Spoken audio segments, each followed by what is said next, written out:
Good morning, children. We are going to start subject value education, standard 3, chapter 3, living together. हम आज standard third के लिए subject है value education and chapter 3 living together start करने जा रहे हैं. Each person is most important in a family and community. Each person is important in a family and community. हर एक आदमी अपने फैमिली के लिए एंड अपने समाज के लिए बहुत ही इम्पोर्टेंट होता है, महत्व का होता है. सबकी खुद की अपनी अपनी वैल्यू अपने फैमिली में के लिए और अपने समाज के लिए होती है. You have an elder brother and a younger sister. One day they'll have a fight. They ask you to choose one of them as the one you love more. What do? You have elder brother. आपको एक बड़ा भाई है और एक छोटी बहन है.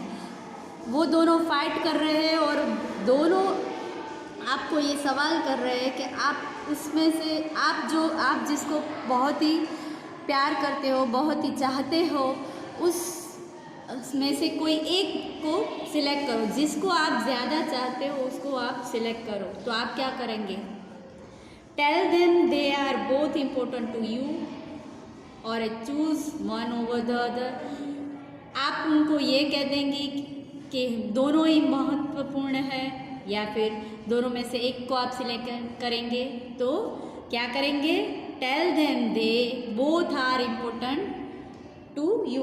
आपके लिए वो दोनों ही महत्वपूर्ण है. फिर आगे, this delightful story of an animal colony teaches us that we need each other to live. ये एक बहुत ही डिलाइटफुल स्टोरी है जिसके बारे में हम पढ़ेंगे. टर the toad. Poor toad was feeling very sorry for himself. Nobody in colony of water Vihar wanted to play with him. बेचारा जो टर नाम एक जो फ्रॉग है उसका नाम है टर. वो अपने आप को बहुत गिल्ट फील कर रहा था, बहुत सॉरी फील कर रहा था क्योंकि कॉलोनी में से, अपने एरिया की कॉलोनी में से जो जिसका नाम है वाटर विहार, उनमें से कोई भी उसके साथ नहीं खेलता था. He came and sat outside. Suddenly he show his. वो वापस आ गया और बैठ गया साइड में बैठ गया. Suddenly he show his. उसने देखा कि हिस द स्नैक है वो ग्लाइडिंग टूवर्ड्स हिम, उसके पास आया और कहने लगा. His said I am hungry and I am going to eat you for dinner. जो स्नैक है उसका नाम है हिस. वो बोलने लगा कि मैं बहुत ही भूखा हूँ और मैं आपको अपने डिनर के लिए खाने जा रहा हूँ. Frightened, Turtle ran away from there and hid in a tank in a nearby house. वहाँ से जो टोड है वो वहाँ से भाग गया और एक घर के पीछे एक टैंक है वहाँ छुप गया. Only woof dog saw him going there. सिर्फ एक कुत्ता है जिसका नाम है वुफ. उसने टर्टल को वहाँ जाते हुए देखा. मतलब एक कुत्ते को ही पता था कि टर्टल कहाँ पे छिपा हुआ है. Days pass by. The water vihar pond become full of flies and mosquitoes. बहुत दिनों के बाद वाटर विहार जो पौंड है उसके अंदर बहुत फ्लाइसेस एंड मॉस्किटोज होने लगे थे. After all turtle was not there to eat them. क्योंकि वहाँ टोड जो टर्टर नाम का जो टोड है वो वहाँ पे नहीं था, जिसके कारण वो उनको खाने मतलब फ्लाइस और मॉस्किटो जो टर्टर खाता है वो टर्टर नहीं था. तो सारे फ्लाइसेस और मॉस्किटोज़ की जो ज़्यादा मात्रा में संख्या हो गई थी। तो mosquitoes started biting the animals, mosquitoes ने एनिमल को बाइट करने चालू कर दिया था। सारे एनिमल्स तंग आ गए थे, सारे एनिमल्स को वो बाइट करने लगे थे। They laid their eggs in the pond, उन्होंने अपने अंडे पोंड के अंदर रखे थे। The flies contaminating their food. Disease started spreading to the people living around the pond. Flies भी अपने एक जगह से दूसरी जगह बैठ कर डिसीज़ के लिए जम्स फैलाने लगी थी, जिसके कारण डिसीज़ स्प्रेड हो गए थे सारे लोगों में। डिसीज़ पौंड के आसपास के सारे लोगों में डिसीज़ स्प्रेड होने लगे थे। One day wolf brought an alarming news. एक दिन वुल्फ जो कुत्ता है उसने एक अलार्म किया, एक न्यूज़ अलार्म किया। The pond would be dried up by the municipal corporations because it bred too many mosquitoes and flies. Municipal corporations के द्वारा ये जो पोंड है उनको ड्राई किया जा रहा था, क्योंकि इसके अंदर बहुत सारी मात्रा में फ्लाइसेस एंड मॉस्किटोज बढ़ गए थे। All the animals would lose their homes, सारे एनिमल्स अपने घर को खोने वाले थे। जो पोंड में रहते थे या पोंड के आसपास रहते थे वो सारे अपने घर खोने वाले थे। Let's find turtle and get him back. There were no flies and mosquitoes when he was here. जब टर्टल यहाँ पे नहीं था तब ये जो फ्लाइसेस एंड मॉस्किटोज थी वो नहीं थे, जिसके कारण टर्टल को हमें वापस बुला लेना चाहिए। ऐसे क्वैक क्वैक जो डक है वो बोल रहा था। डक ने कहा कि चलो हम टर्टल को ढूंढ के लाते, वापस ले आते, जिसके कारण ये जो सारे मॉस्किटोज एंड फ्लाइसेस है वो यहाँ पे नहीं रहेंगे, वो सबको खा जाएगा। मतलब टर्टल को चलो वापस ले आते हैं। Yes yes let get him back said all the other animals. बाकी के सारे एनिमल्स ने भी कहा कि चलो टर्टल को यहाँ पे वापस बुला लाते हैं। Wolf wolf took them to the tank where turtle was hiding. Wolf वहाँ पे गया जहाँ पे टर्टल छुपा हुआ था। The animals spoke him lovingly and asked him to come back. सारे एनिमल्स उनके साथ बहुत अच्छी तरह से बात करने लगे, प्यार से बात करने लगे और उनको वापस आने के लिए कहने लगे। टर्टल एग्री हैप्पीली, वो बहुत खुश हो गया, खुशी से वो वहाँ आने के लिए राजी हो गया। A few days later the officers of corporations came empty the pond. थोड़े दिन बाद जब कॉरपोरेशंस के ऑफिसर्स पॉन्ड को खाली करने आए तो देयर वेर सरप्राइज, वो चौकन्ने रह गए। एट वॉट दे से, सो उन्होंने क्या देखा? नॉट ए सिंगल फ्लाइज, उन्होंने देखा कि एक भी फ्लाई नहीं है। नॉट ए सिंगल मॉस्किटो, एक भी मच्छर भी नहीं है। Now there was no need to close the pond, अब पॉन्ड को खाली करने की ज़रूरत नहीं थी। अब तालाब को खाली करने की बिल्कुल ज़रूरत नहीं थी, क्योंकि मॉस्किटोज एंड फ्लाइज को सारे टर्टल ने खा लिए थे। All the animals realise importance of turtle, सारे एनिमल्स को ये पता चल चुका था कि टर्टल की कितनी वैल्यू है। They apologise for their behaviour and became his friend, उनको अपने बिहेवियर के लिए शर्मिंदा थे और अब वो टर्टल के बहुत अच्छे फ्रेंड बन चुके हैं।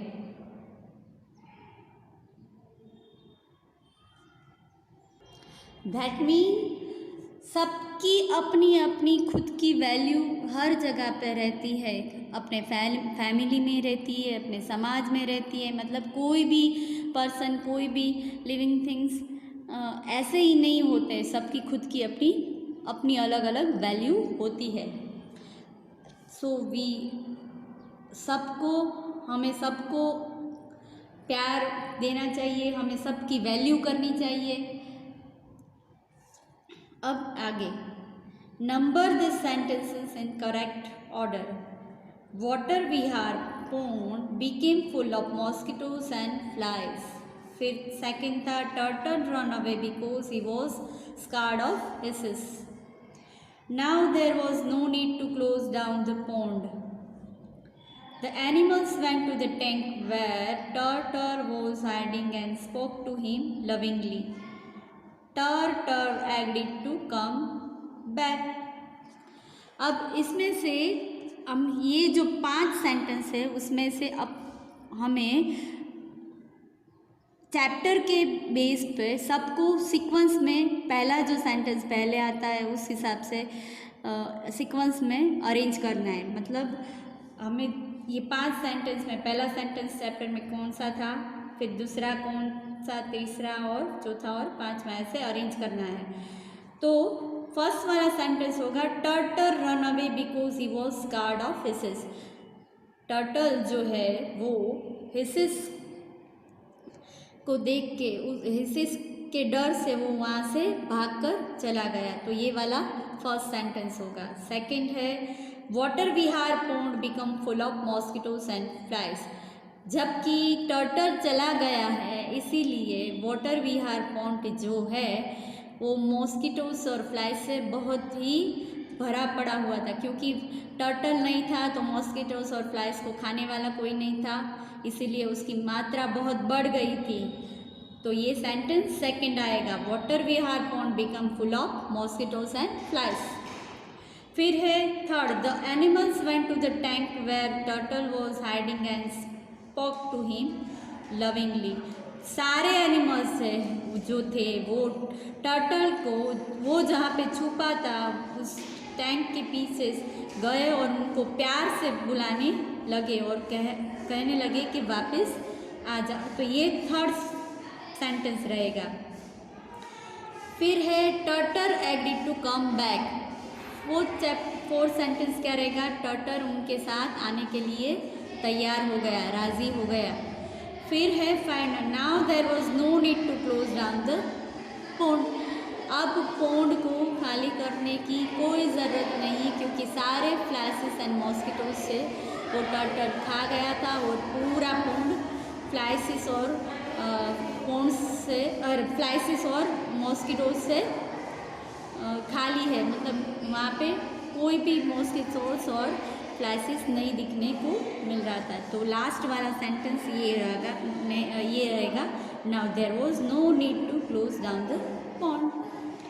अब आगे, circle the correct word according to the story. Story के बेस पर हमें 2 वर्ड्स दिए, उसमें से कोई भी एक वर्ड को सिलेक्ट करके सर्कल करना है। Nobody or everybody in water Vihar wanted to play with turtle। तो क्या आएगा, nobody, कोई भी टर्टल के साथ खेलना नहीं चाहता था। nobody, circle the nobody। turtle hid in a tank in a nearby garden or a house। Turtle कहाँ पे छुपा था, तो टर्टल एक हाउस के या फिर गार्डन के पास जो टैंक था उसके पास छिपा था। तो turtle hide in A tank in A near by house. House के पास जो टैंक है उसके पास वो छुपा था। टर्टल जो है वो एक कोई भी घर के पास टैंक था उसके पीछे छुपा था। ओनली वुफ वुफ और ए हिस सो टर्टल हाइडिंग। सिर्फ वुफ वुफ ने या तो हिसेस ने टर्टल को छुपते हुए देखा था। तो किसने देखा था, वुफ वुफ ने। तो circle the woof woof. Woof woof नाम का जो कुत्ता था उसने ही टर्टल को छुपते हुए देखा था। तो circle the woof woof. The ants और a mosquito laid their eggs in the pond. किसने अंडे अपने दिए थे, एंट्स ने दिए थे या मॉस्किटो ने? तो एंट और mosquitoes laid their eggs in the pond. तो एंट्स ने नहीं पर मॉस्किटो ने अपने अंडे पॉन्ड में रखे थे। तो circle the mosquito. turtle turtle used to eat or help the flies and mosquitoes. turtle वो खाने में मॉस्किटोज और फ्लाइज खाता था या फिर हेल्प करने में फ्लाइस और उसकी हेल्प करता था. तो आएगा क्या? टर्टल ईट, सर्कल द ईट, मतलब फ्लाइस और मॉस्किटोज को वो ईट करता था, खाता था. अब आगे, time to think. None of us can live along in the world. We need each other without the help of turtle. None of us can live along in the world. कोई भी है, कोई भी व्यक्ति या कोई भी पर्सन अकेला नहीं रह सकता. वी नीड ईच अदर, हमें एक दूसरे की ज़रूरत पड़ती है. Without the help of turtle the animals were not able to stay in the pond. Turtle के बिना, पोंड के अंदर रहने वाले एनिमल्स उसके बिना नहीं रह सकते थे. Similarly each member of a family is important. उसी हिसाब से फैमिली के अंदर जो भी हर एक व्यक्ति है, वो हर एक व्यक्ति इम्पोर्टेंट है. Each supports the other. सारे के सारे एक दूसरे को सपोर्ट करते हैं. Everyone, no matter how big और स्मॉल.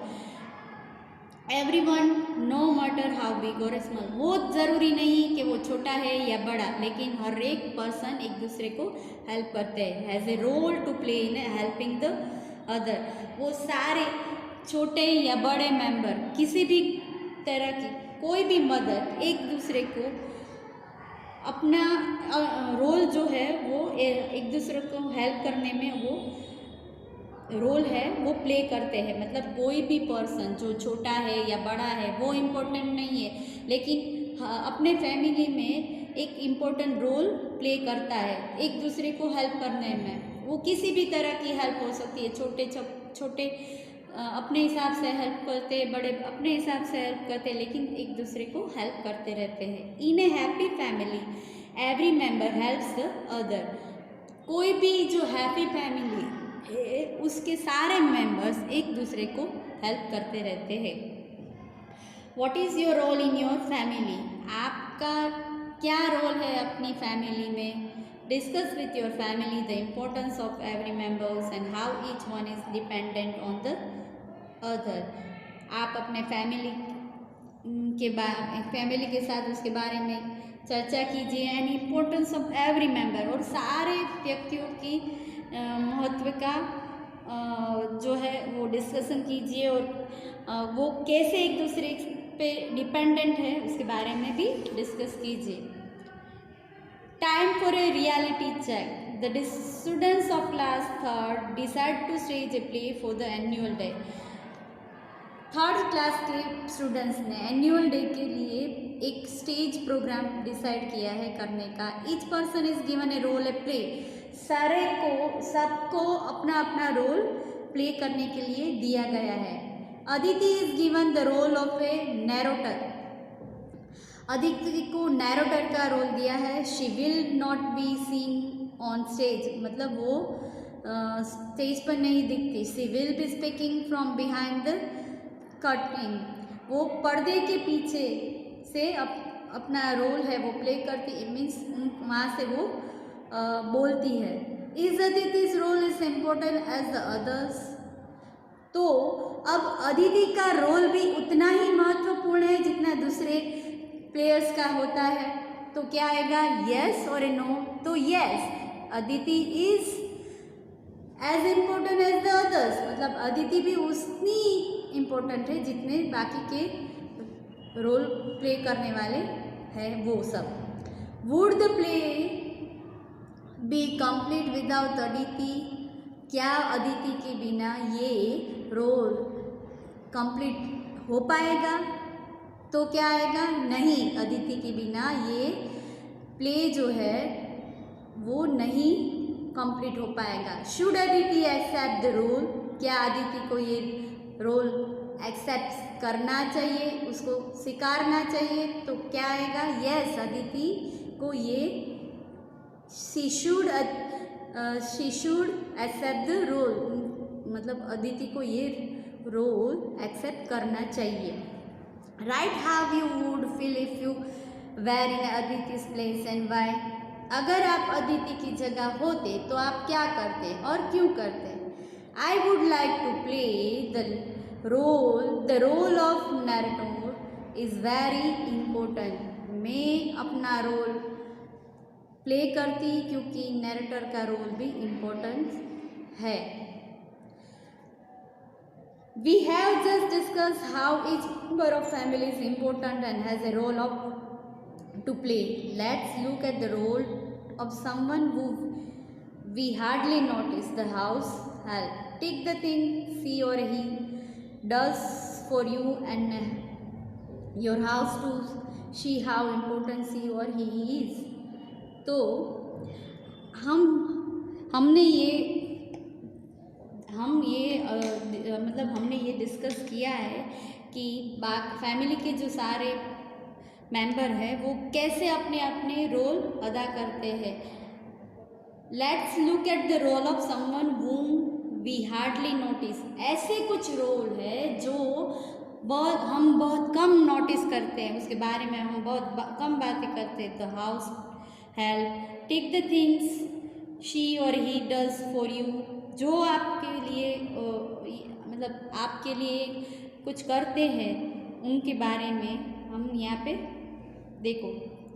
तो यहाँ पे जो सारे काम है वो दिए गए हैं, वो आपको आपके घर को कैसे हेल्पफुल होते हैं इसके बारे में, हम यहाँ ज़्यादातर इसके बारे में नोटिस नहीं करते।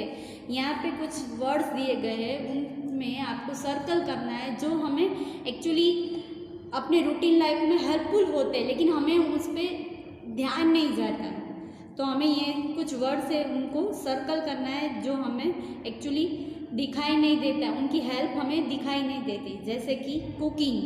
अब कुकिंग हर रोज़ हमारे यहाँ खाना बनता है, लेकिन हम ज़्यादातर उनकी और ध्यान नहीं देते। तो अपनी मम्मा है या अपनी सिस्टर है या अपने ग्रैंड मदर है, उनके बारे में हम ज़्यादातर यहाँ डिस्कस नहीं करते। वो कुकिंग करते, अब सारे घर के मेंबर्स के लिए वो कुकिंग करते हैं। फिर टीचिंग। पेरेंट्स जो आपको टीचिंग कराते उनके बारे में भी हमने कभी नोटिस नहीं किया। वॉशिंग, वो हमारे घर के पूरे घर के लिए कपड़े वेसल्स वगैरह साफ़ करते हैं। वॉशिंग सारा वो काम जो वॉश करने का रहता है वो करते हैं। फिर क्लीनिंग, सफाई का काम भी वो लोग करते हैं। फिर आयनिंग, अपने कपड़े को इस्त्री करते। ये सारे जो काम हैं हम ज़्यादातर नोटिस नहीं करते। ये भी हमारे फैमिली में जो भी मेंबर ये काम करता है वो भी बहुत इम्पोर्टेंट है। Put together. Family includes not only parents and children but also grandparents, uncles, aunts, first cousins, even pets. Family में हम सिर्फ पेरेंट्स और चिल्ड्रन को ही नहीं मानते, उनके अंदर ग्रैंड पेरेंट्स भी आते हैं, uncles, aunts, first cousins and even pets, pets भी उनमें आ जाते हैं। फैमिली सिर्फ चिल्ड्रन और पेरेंट्स से नहीं बनता। Family grandparents, parents, children, cousins, uncle, aunts, pets सबसे मिलकर फैमिली बनता है। Make a family tree. It should you both your set of grandparents, your father's brothers and sisters, your mother's brothers and sisters and all your cousins. आपको एक ऐसा tree बनाना है जो आपके ऐसा फैमिली ट्री बनाना है जो आपके ग्रैंड पेरेंट्स है, उसके फिर आपके पापा है, उसके भाई बहन है, और मम्मी के और पापा के दोनों के भाई बहन है, उनके सारे कजिन्स है, मम्मी पापा के भाई बहन और उनके बच्चे जो आपके कजिन्स है, वो सबको मिला के आपको पूरा फैमिली ट्री बनाना है। Write one adjective for each person. For example, father tall, Shaila aunty thin. सब जो फैमिली मेंबर है, जैसे कि ग्रैंड पेरेंट है, ग्रैंड पेरेंट में ग्रैंड फादर है, वो टॉल है, तो उनके लिए एक डिस्क्राइबिंग वर्ड आपको सजेस्ट करना है। जैसे कि दादा है तो वो टॉल है, आंटी है तो पतली है, फिर आपके कज़िन है तो लविंग है, वो लवेबल है। फिर ऐसे ऐसे आपको सारे फैमिली मेम्बर है उनके लिए एक एक एडजेक्टिव देने हैं। This childrens are making a pile of blocks, each block is dependent on the other for support. एक दूसरे पे ये पूरा ब्लॉक्स है डिपेंड होता है। What do you think will happen if even one block is remove. जो अगर एक ब्लॉक इसमें से रिमूव कर दिया जाए तो आप क्या सोचेंगे कि इसमें क्या होगा? तो पूरा बिल्डिंग गिर जाएगा, पूरा ब्लॉक्स, पूरे के पूरे सारे ब्लॉक्स गिर जाएंगे। Build a house of card. आपको एक कार्ड का हाउस बनाना है। Now remove A card from the middle. और सेंटर में से आप एक कार्ड अगर रिमूव कर लो तो क्या होगा? तो पूरा कार्ड का हाउस वो गिर जाएगा। तो यहाँ पे अपना चैप्टर ख़त्म होता है। हम इसकी एक्सरसाइज के बारे में अभी बात करेंगे। होमवर्क क्या होगा वो देखेंगे। आपको होमवर्क में पेज नंबर 12 में एक्सरसाइज 1 और 2 जो दी गई है वो होमवर्क में करनी है आपकी नोटबुक में। पेज नंबर 12 पे एक्सरसाइज 1 और 2 in your notebook. Write exercise 1 and 2 from page number 12 of chapter 3 in your notebook। आपको आपकी नोटबुक में उनको लिखना है।